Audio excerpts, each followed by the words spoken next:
from a secret underground bunker somewhere in the Arizona desert, 40 feet below the Earth's surface,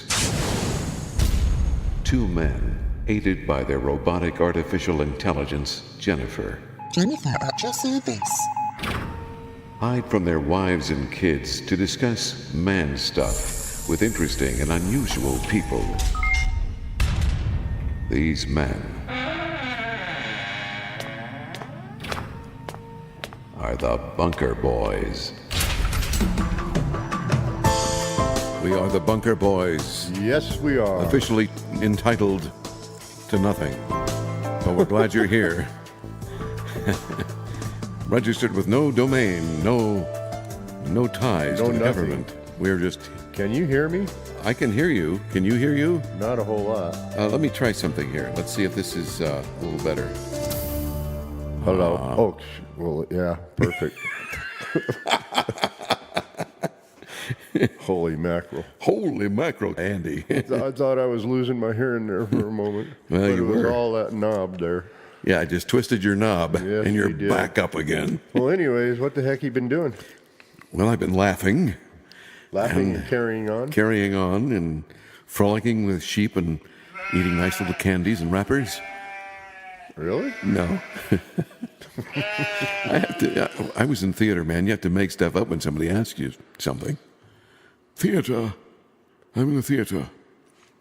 Well, how have you been? I've been pretty good. Can I turn you up a little bit? 'Cause Sure. you're off mic, and I don't know why. I don't know why either. Okay, well, you look good on the meters. In person, you're not Well, so I feel hot. good but, on the meters. But yeah, you look good. I'm probably going to have to doctor all these levels after this because I've been messing around with the levels so much. Yeah, quit screwing around with everything. Yeah, I know. That's the way I am. You know, I can't leave things alone. I just like to tweak knobs and twist and punch in things. But anyway, you know, Bill in one of our shows was talking about Project Blue Book back in 1968, which was a real project by the government that was headed by Dr. J. Allen Hynek. And I don't know what his doctorate was in. I forget. It might have been physics or something. But he was saying that there was a show on in '68 about him because they ended Project Blue Book, and then he continued to investigate UFOs after that. But when I was looking it up, I saw that the History Channel has a new show called Project Blue Book that's coming on, and it follows Dr. J. Allen Hynek as he started out as an investigator for the Army. Oh, I'll be darned. Or the Air Force, one of the two, I forget. I think it was the Air Force. And he was appointed by the government to investigate or pretend to investigate all these reports people were giving. Pretend? Yeah, and Why would he pretend to? because the government didn't want people to know there was something out there. They didn't want people to be frightened. I got it. Well, I guess that was one of their ideas. Right. So anyway, they got this new show out there. It looks pretty good. I saw the preview. I'm not sure when it's going to be released, but it should be pretty soon, I would imagine. Probably in October, if I had to guess. But then what happened in real life is Hynek decided that he was interviewing all these people in, you know, farm communities and in outside the cities, and, you know, people who were portraying them as being stupid and moronic, and he realized that the people were credible in their sightings. They had really good information, and they convinced him over time that there really were things out there, that they weren't just seeing, you know, Saturn or Mars at night, and they were seeing things move, and they weren't aircraft.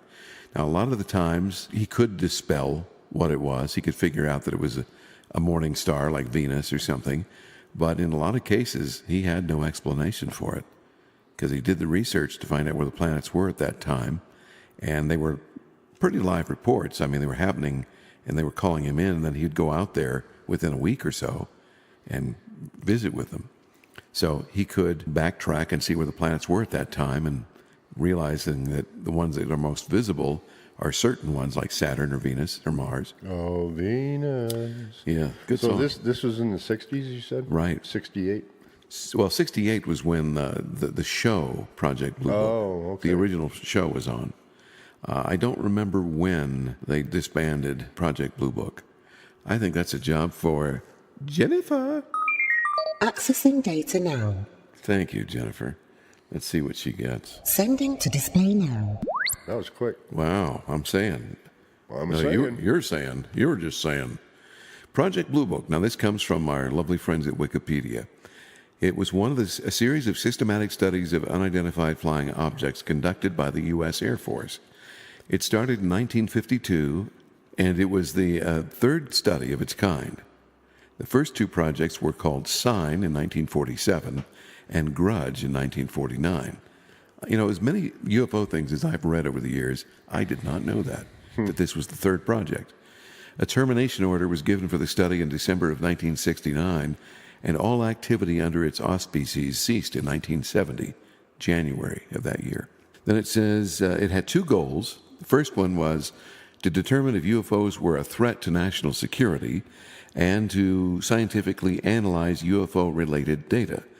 Thousands of UFO reports were collected, analyzed, and filed, and as the result of the Condon Report in 1968, Condom report. Condon, C-O-N as in Nancy, D-O-N as in Nancy, which concluded there was nothing anomalous about UFOs. Right. Project Blue Book was ordered shut down in December of 1969, and the Air Force continues to provide the following summary of its investigations. And here are three of their little statements. Number one, no UFO reported, investigated, and evaluated by the Air Force was ever an indication of threat to our national security. Number two, there was no evidence to or discovered by the Air Force that sightings categorized as unidentified represented technological developments or principles beyond the range of modern scientific knowledge. They're high. Mm-hmm. And number three, there was no evidence indicating that sightings categorized as unidentified were extraterrestrial vehicles. It says by the time Project Blue Book ended, it had collected 12,618 UFO reports and concluded that most of them were misidentifications of natural phenomena like clouds, stars, and conventional aircraft. According to the National Reconnaissance Office, a number of the reports could be explained by flights of the formerly secret reconnaissance planes, the U-2 and the A-12. A small percentage of UFO reports were classified as unexplained, even after stringent analysis. The UFO reports were archived and are available under the Freedom of Information Act, but names and other personal information of all the witnesses have been redacted. So it's kind of a interesting little history thing there on it. So they didn't want anybody else going interviewing those other people. That's why they got redacted. Well, that's Their probably names. the main reason. But the other reason they have to keep people from wanting to sue them. Not that a lawsuit would ever work per se, but yeah, they just Sounds like somebody I know. Wonder who that is. Project Blue Book was a thing, and it lasted that long while. That's quite a while. Yeah, it really is. 12,000 reports. That's a lot. It's a lot of running around the country if you have to go and interview people. Well, I don't know what anybody else thinks, but I believe in him. Well, we've seen things. So how can you not believe what you see? Right. Well, even petroglyphs, even. Yeah, let's talk about that. Have you ever seen a petroglyph that had something unusual on it? No. I've seen those that people Well, have I've seen photographed. it on TV. Yeah. You know, in Arizona here. Yeah, I've seen a couple of Arizona petroglyphs. One in Gold Canyon. I think it was there. And there's another one by the White Tank Mountains. They have some petroglyphs. And they've got pictures of things that are spiral, and you wonder what that means. You know, there's this big spiral. Mm-hmm. And I'm sure somebody has to know. Maybe some of the elders of the tribe can tell you the story. Could be, yeah. It'd be kind of interesting to ask them. I'm sure that's been done. You wonder if there's some sort of language in the petroglyphs. The Indians have always seen stuff in the sky. Well, the Indians had some unique stories that came out of history. You know, the one was the Cloud Eaters, the giants. But they say the giants came from the star people. They call them star people. Which were the UFOs. That's what they're saying, that they landed here with some sort of vehicle. With a big kaboom. Well, that's not a land. That's a crash landing. Huh? Yeah, so they have that, and they have the stories of demonic things, and what do they call them? You know, the shadow people type stuff. Demonic things. Yeah, that's what I call them. And then, of course, the UFOs they call the Star People. They said the Star People came here and interbred with the Native Americans, the women, of course. And they said when the women gave birth to these half-breed offspring, they died every time in childbirth. The women did? The women did. And then those that were born were giants. And they were evil. None of them were good, which exactly lines up with the biblical story and about giants. None of them were good. And they were all, in fact, when you read a couple of the stories, you know, God tells the tribes of Israel to go in and destroy these other tribes. And when you first read it, it kind of hits you wrong. You're thinking, here's this God of love and mercy, right? It's supposed to be forgiving and teaching tolerance and whatnot. And he says to go in and murder all these people.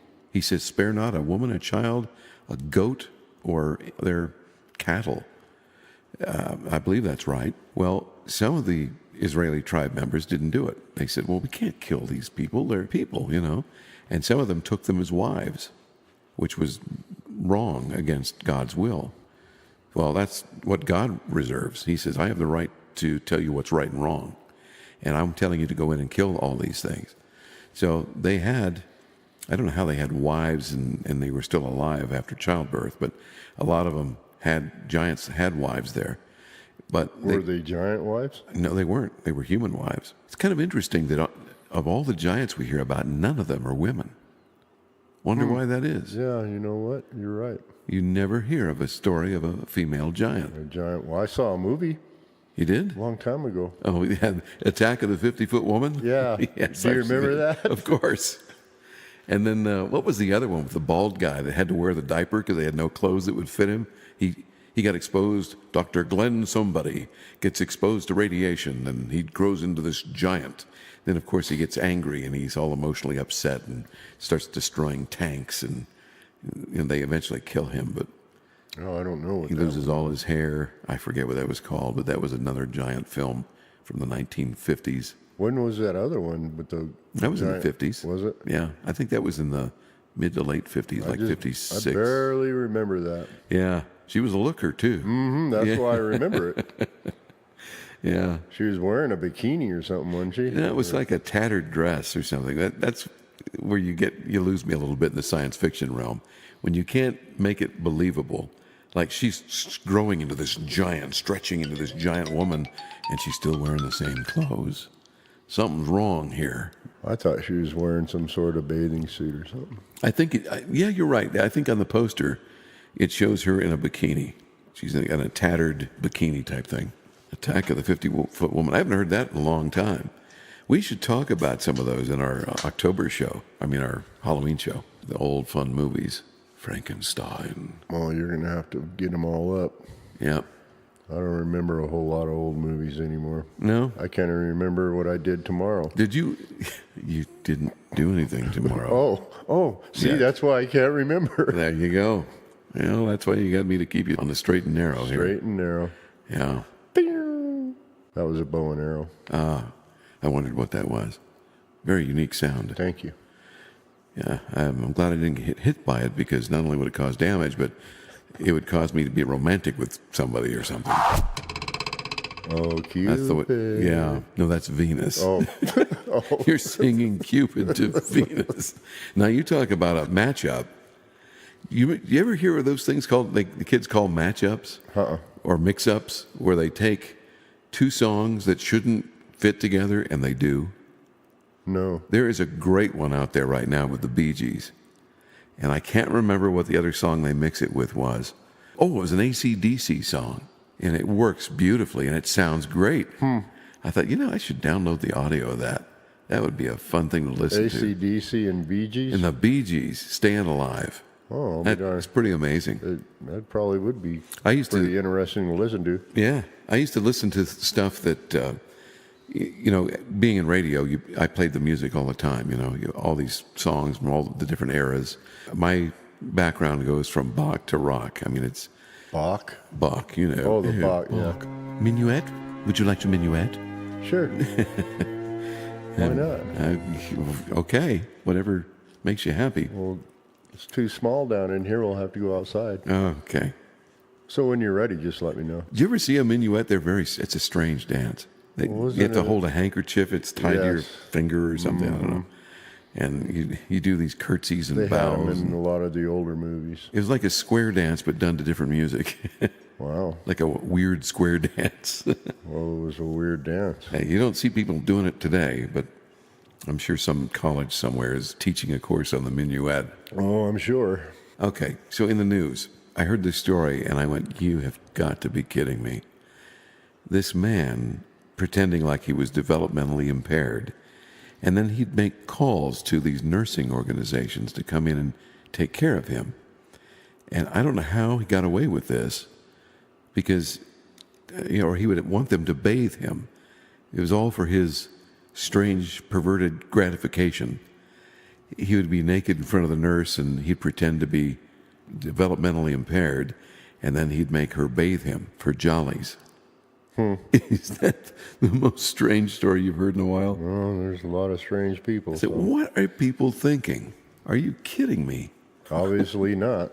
Well, apparently they got paid, but I mean, that's just beyond my imagination.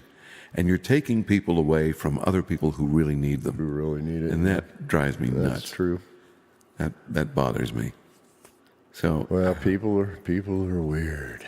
we were talking earlier about weird people. You know, I've worked with a bunch of weird people.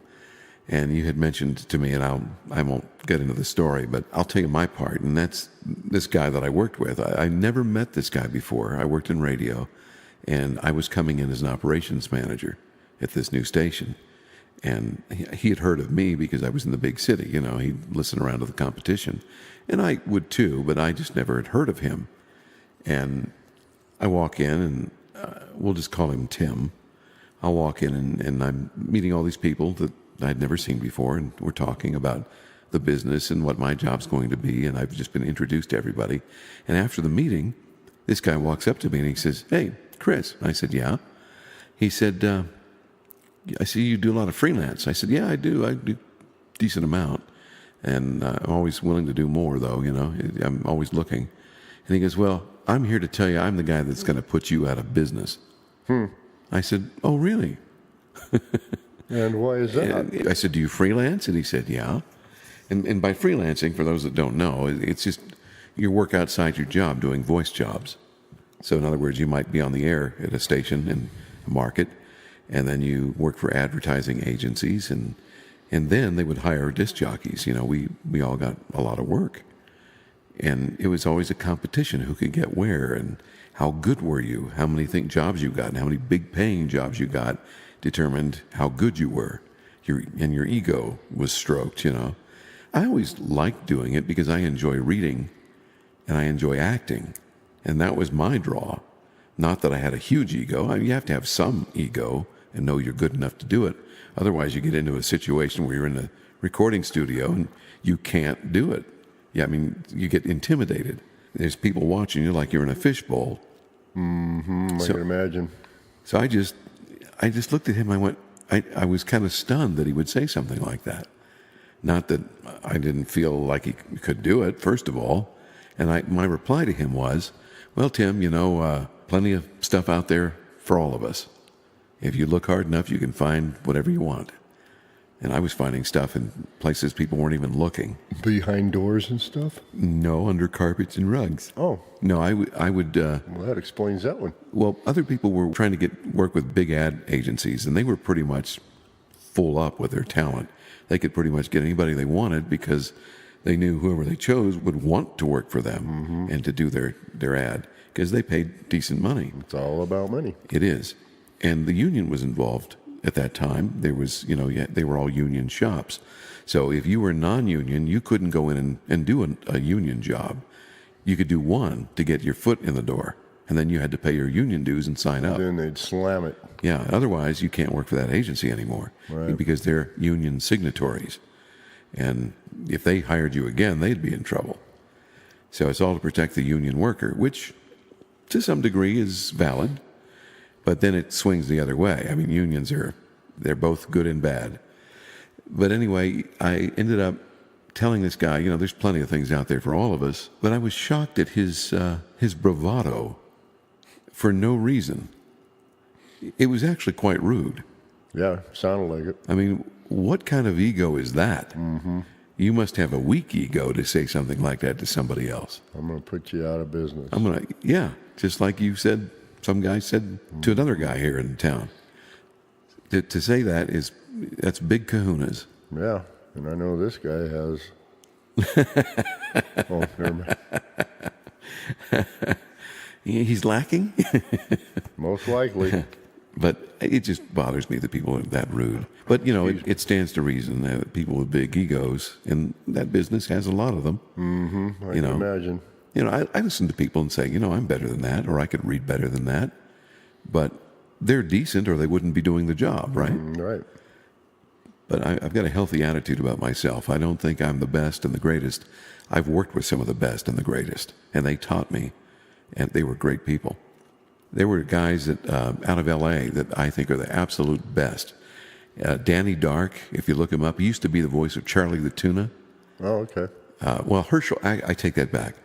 Herschel Bernardi, the guy that was in Wait Till Your Father Gets Home, that cartoon from the 70s.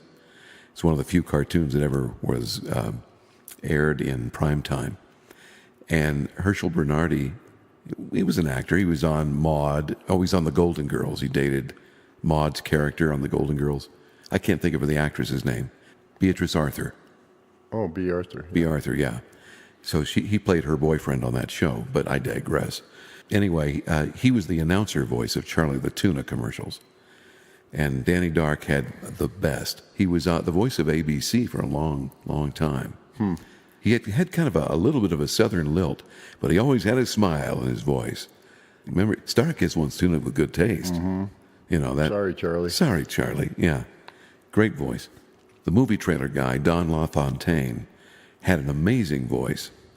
And his story was that he used to write the ads for an ad agency, and he was supposed to work with the talent to get the commercial produced.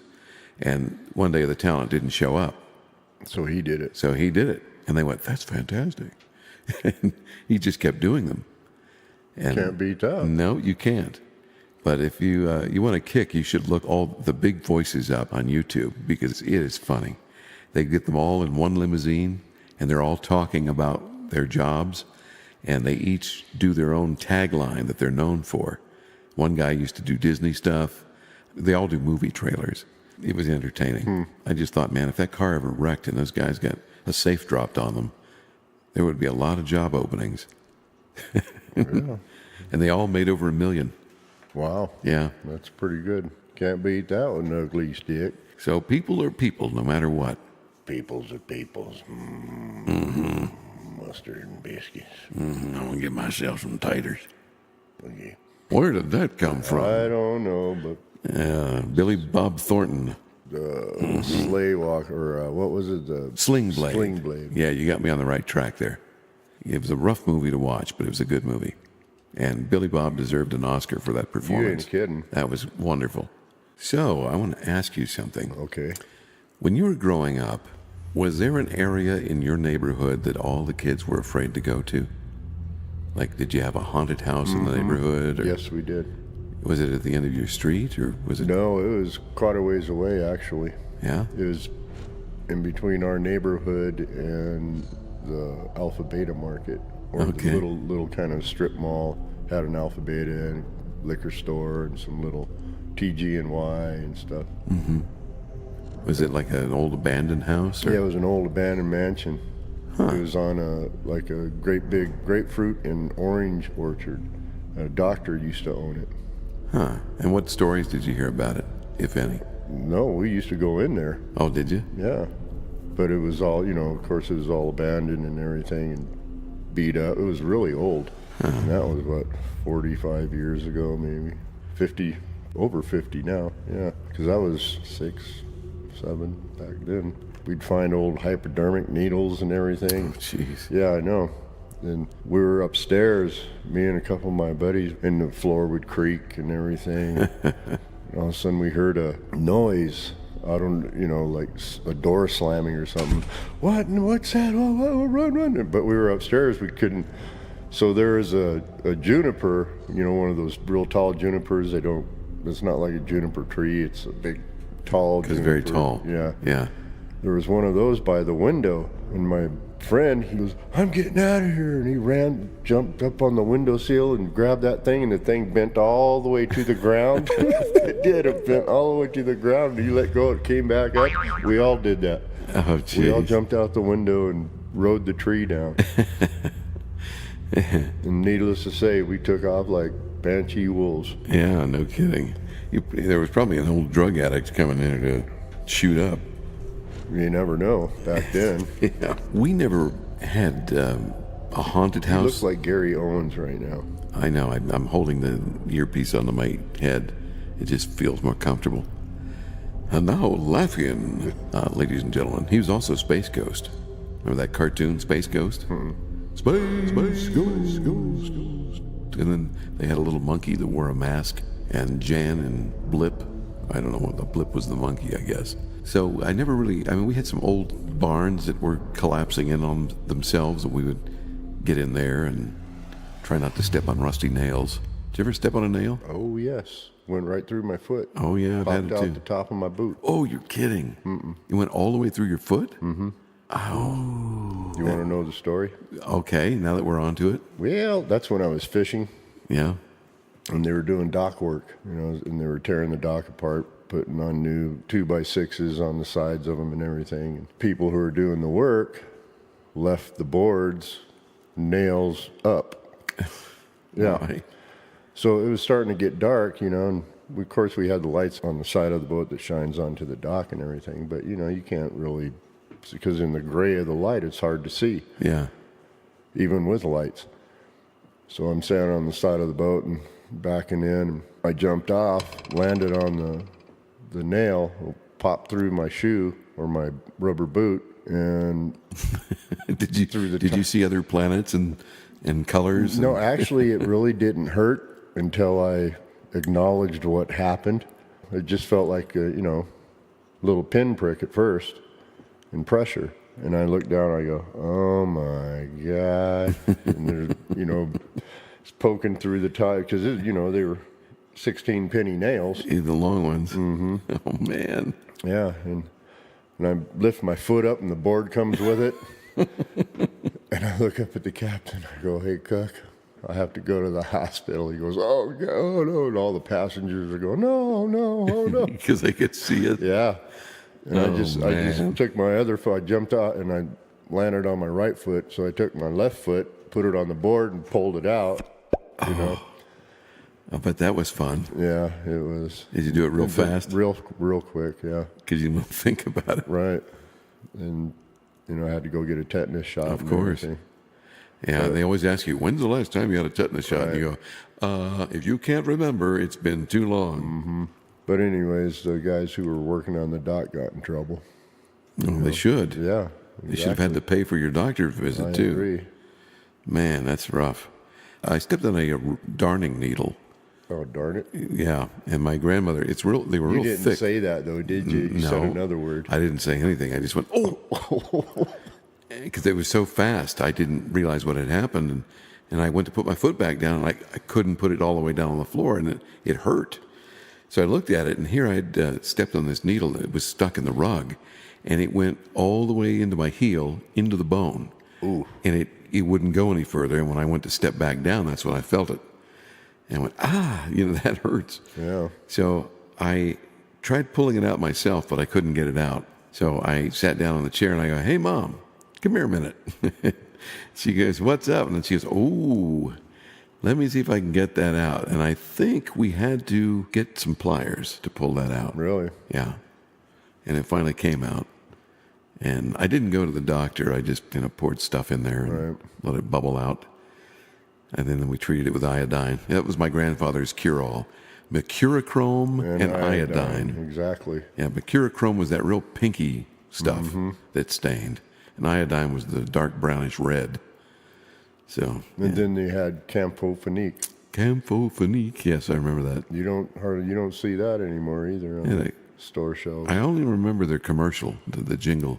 Campho-Phenique. We should do a show on old products that we remember as kids.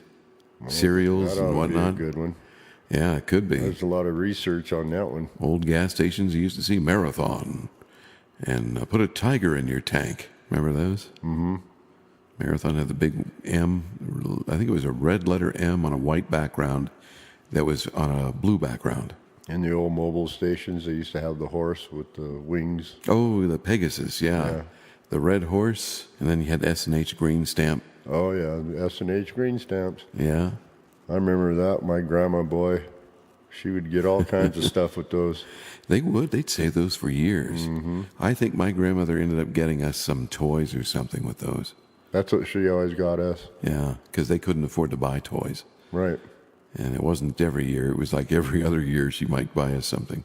And then the blue chip stamps. Or what is it, blue chip stamps? I don't remember that They one. had the green, the S&H green stamps, and then they had the blue chip stamps too. Yeah. The blue chip stamps were bigger. Okay, I don't remember those. But I think that they called it blue chip. I remember it was could blue be something. Yeah, I don't know. So if anybody Everything. out there as old as us is listening, you'll probably remember. Yeah, stepping on nails, that's always been fun. Bees, you ever been stung by a bee? Oh, yeah. How about a scorpion? No scorpions. Never been. I've seen scorpions and picked them up and killed them myself many times, but never stepped on We one, have thank God. scorpions out here. You know, I've never seen one up here.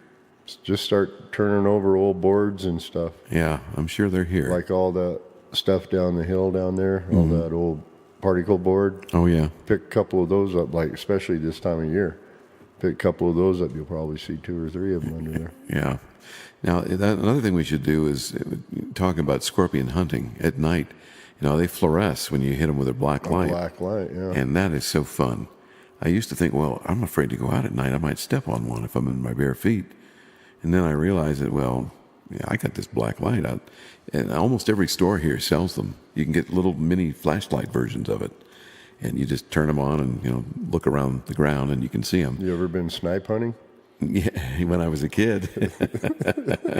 You know, I only went once.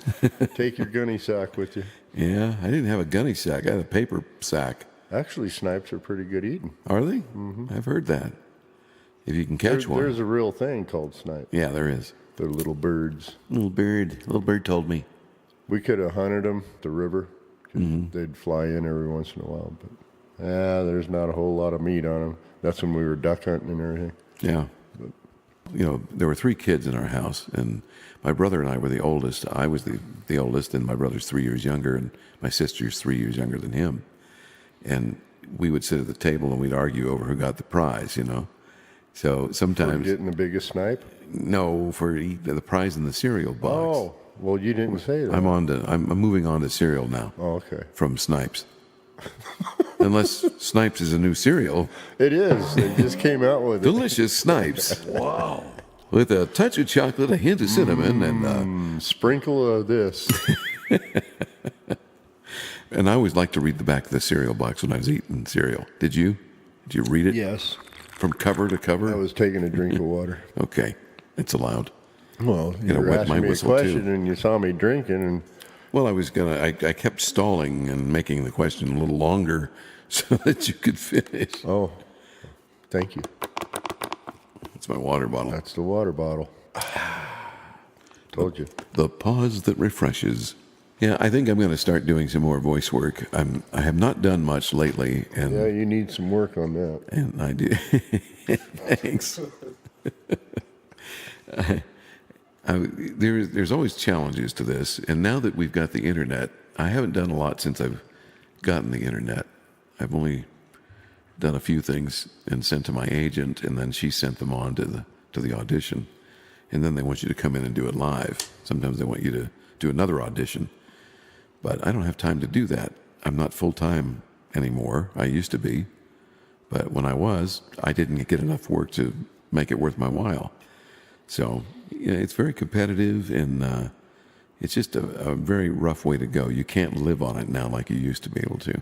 So the voice work you would do would be like for commercials and stuff like that? Yeah, commercials, websites, website education.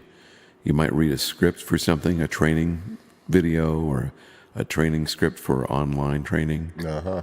There's all sorts of things out there now. I used to go to the hospitals and talk to them and say, "Hey, do you have an audiovisual department?" "Yeah." "Do you ever need narration?" And That would give you a cardio thingy. yeah.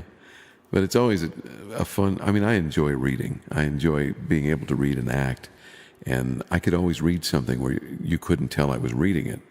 I mean, today, if I'm reading something off the web, I don't try. I just read it, you know. But if you want me to do a script for you, that's different. Please don't. I could. You could write one for me. Okay, I will. I'm afraid what that would be, but It'll be good. You just wait and see. okay. If you say so. What do you want me to write it about? Well, that's your choice. Okay. Lady's choice. Wait a minute here. Okay. Yeah, we could probably do that. Okay, I'm afraid. Right. I'm very afraid. Hell, I don't even know how to spell anymore. That's ANYMORE. What does that spell, moron? Anymore? Oh. See, you don't know how to spell. I'm just kidding. I'm not as dumb as you look. As I look. Yeah. Thank you, folks. Thank you. Thank you very Yeah, much. that's the studio audience. All two of them? Both of them. Okay, honey, you can leave now. Take our son with you. Yeah, and the dogs. It's all good. I used to read a lot when Yeah. I was younger. Sit in bed and read the scary books. Mm-hmm. You know, what was Night of the Living Dead? Oh, that'd be tough to read at night. And then, and then the other horror stories, there were short stories about all kinds of stuff. I forgot the name of that book. Dang it. In school, they had the book club. Mm-hmm. They would give you a paper and see what books you wanted to get and everything. You have to buy them. What were they? 50 cents a piece. They were little paperbacks. Yeah, some of them were pretty cheap. So I'd get a bunch of those and lay in bed and read them. And even used to get up in front of the class and read. And then I just got out of it, I guess. Got into music. Yeah, that's and then I had to read the music and had to read the words. And now I don't even read anymore. You mentioned music, and I've never asked you this, and I'm curious myself, and I'm Please sure others. don't. No, I got to ask you now. Where did you get that shirt? No, I'm kidding. What? I got it from my mom. Okay. When did you start singing, or knew that you could sing? Oh, when I was young. You just always sang with the radio, or Well, because my dad, he used to sing Lawrence Welk all the time. okay? So he used to sing, they'd put their albums on, my mom and dad put their albums on. And one and two. Exactly. And, growing up with Mitch Miller and all those. Mitch Miller. Mm-hmm. I got a story about Mitch Miller, but go ahead with yours. And, I would memorize the words. My dad would sing too, we'd both be singing and whistling and everything. If I had to guess, I would have said that your mom probably sang. But no, but it was she couldn't carry a tune. God bless her, my mom can't either. She tries, but and I sort of understand what the song is by the lyrics, but she's not a singer. My dad's the musical influence that got me started with guitar, and we told that story about he went to a night class because he always wanted to learn.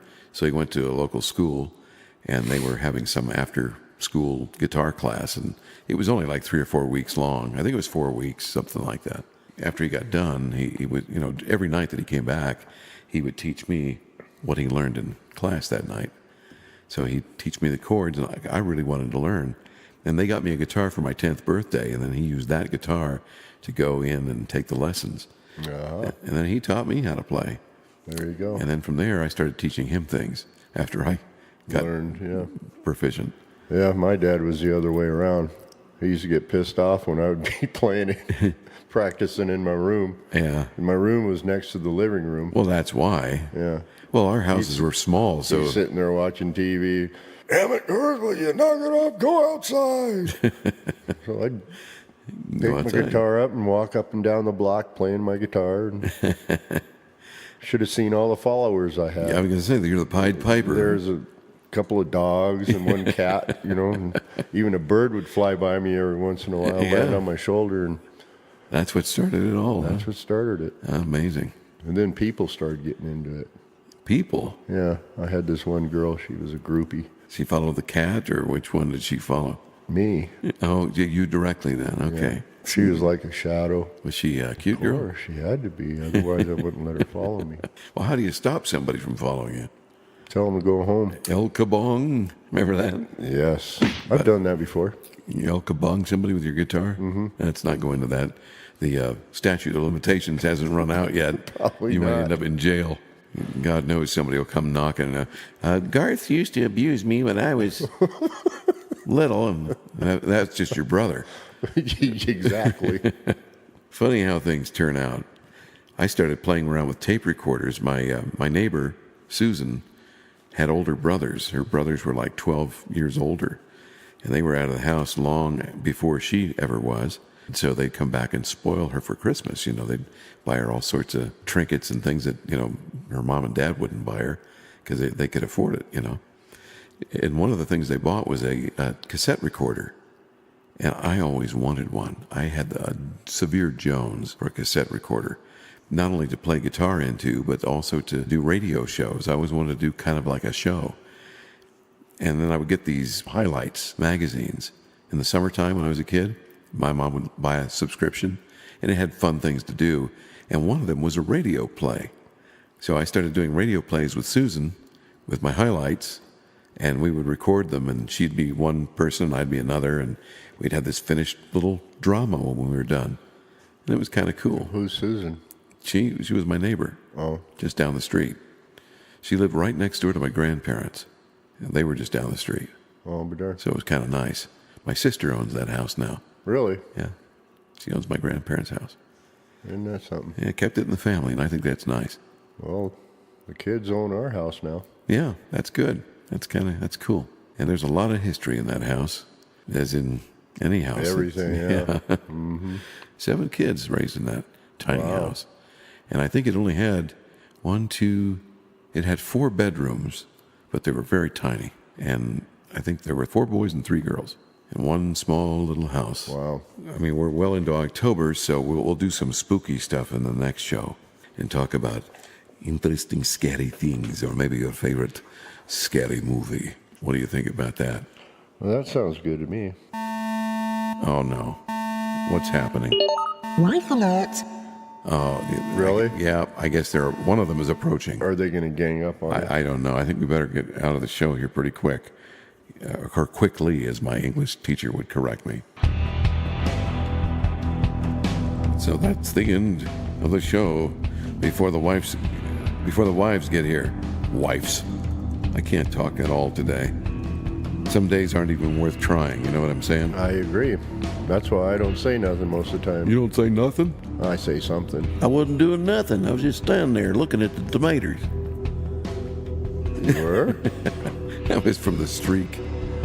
But I digress. So, Garth, in your ancient book of wisdom, you've blown the dust off and opened it up to some weird page. And Yes. what's going on now? It says most varieties of snakes can go entire year without eating a single morsel of food. Wow. That's a long time. It's a good thing up here. Well, yeah, Some- especially up here. Sometimes there isn't much to eat. Little rabbits, and there's a lot of mice. Widow wabbits. Widow wabbits. Well, just keep in mind that kicks are for trids. Yeah, that too. Yeah, rabbits otherwise are, well, that's another story. I We'll took get the into kids it. swimming this morning. Did you? Mm-hmm. How did they like it? They love it. Yeah, I could tell Rockford. He came over the other day. I could tell he was in the water because Really? he had water all through his coat, and I go, "You're wet." Yeah. So I knew he had been swimming. Yep. I didn't know if he had taken them. Well, that's the end of the show, and we'll come back with more scary stuff in the Halloween version of the show. Next on the Bunker Boys. I'm Chris. I'm Garth. Good evening. Bye-bye.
Bleep, bleep, bleep. That's all, folks.